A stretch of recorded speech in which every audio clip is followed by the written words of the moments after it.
ഇന്ന് ഞാനൊരു ഫ്രൈഡ് റൈസിൻ്റെ റെസിപ്പി ആയിട്ടാണ് കേട്ടോ വന്നിട്ടുള്ളത്. അതിനുള്ള ഇൻഗ്രീഡിയൻസ് ആണ് ഇതൊക്കെ. വെജിറ്റബിൾസും ചിക്കന്, എഗ്ഗ് ബീറ്റ് ചെയ്തതൊക്കെ എടുത്ത് വെച്ചിട്ടുണ്ടായിരുന്നു.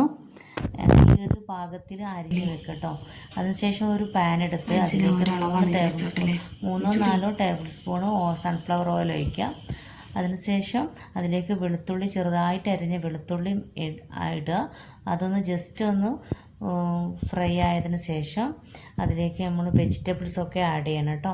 ക്യാരറ്റ്, നമ്മൾ നേരത്തെ എടുത്ത് വെച്ച വെജിറ്റബിൾസ് എല്ലാം, ക്യാരറ്റ്, ക്യാപ്സിക്കം, ബീൻസ്, എല്ലാ വെജിറ്റബിൾസും ഇട്ട് നന്നായിട്ട് ഇളക്കുക. ആവശ്യത്തിന് ഉപ്പ് ഇട്ടതിന് ശേഷം നന്നായിട്ട് മിക്സ് ചെയ്യുക കേട്ടോ. അപ്പോൾ ആ ഒരു മിക്സ് ചെയ്ത് അതൊരു പാകമാവുന്ന ആ ഒരു സമയത്ത് നമ്മളൊരു ഫ്രൈ പാൻ എടുക്കുക. അതിലേക്ക് ലേശം വെളിച്ചെണ്ണ ഒഴിച്ചിട്ട് നമ്മൾ നേരത്തെ ബീറ്റ് ചെയ്ത് വെച്ചിട്ടുള്ള എഗ്ഗ് ഉണ്ടായിരുന്നു, എഗ്ഗിൽ ലേശം ഉപ്പും കുരുമുളക് പൊടി വേണമെങ്കിൽ അതും കൂടി ഇട്ടിട്ട് ഒന്ന് ബീറ്റ് ചെയ്ത് വെച്ചിരുന്നു. ആ ഒരു എഗ്ഗ് ജസ്റ്റ് ഒന്ന് ഫ്രൈ ചെയ്ത് എടുത്ത് വെക്കുക കേട്ടോ. അതൊന്ന് നല്ല രീതിയിൽ ഫ്രൈ ആയതിന് ശേഷം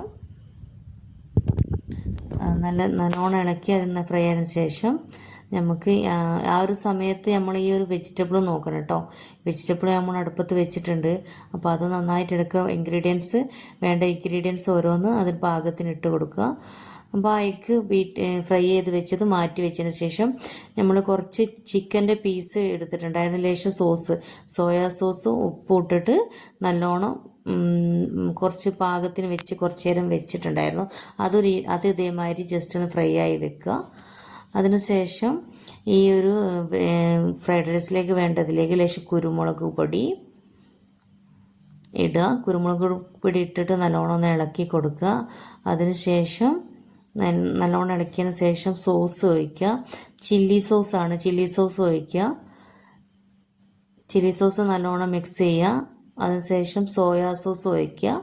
സോയാ സോസ് നല്ലോണം മിക്സ് ചെയ്തതിന് ശേഷം നമ്മൾ നേരത്തെ ഇതാക്കി വെച്ച എഗ്ഗും ചിക്കനും നല്ലോണം മിക്സ് ചെയ്യുക. അത് ഈ ഒരു വെജിറ്റബിൾസിനെ കൂട്ടിയിട്ട് നല്ലോണം മിക്സ് ചെയ്യുക. അപ്പോൾ നമ്മൾ ഇത് നല്ലോണം ഒന്ന് എല്ലാ സ്ഥലത്തും ഒന്ന് മിക്സ് ആയതിന് ശേഷം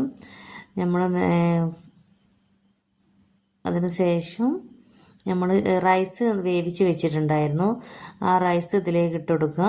റൈസ് വേവിക്കുന്ന സമയത്ത് പാകത്തിന് വെള്ളം വെച്ചിട്ട് അതിലേക്ക് ഉപ്പും ചെറുനാരങ്ങൻ്റെ നീരും, അരികൾ തമ്മിൽ ഒട്ടാതെ വെക്കാൻ വേണ്ടി ചെറുനാരങ്ങൻ്റെ നീരും ഉപ്പിട്ടിട്ട് വേവിച്ചിട്ടുണ്ടായിരുന്നു. അത് ഒരു 80% വെന്തതിന് ശേഷം നമ്മളത് ഊറ്റി വെക്കണം. എന്നിട്ട് തണുത്തതിന് ശേഷമാണ് ഞാൻ ഈ ഫ്രൈഡ് റൈസിലേക്ക് ഇട്ടത്. അപ്പോൾ നമ്മളിതാ റെഡി ആയിട്ടുണ്ട് കേട്ടോ. നമ്മളെ ഫ്രൈഡ് റൈസ് ഇപ്പോൾ റെഡി ആയിട്ടുണ്ട്. എല്ലാവരും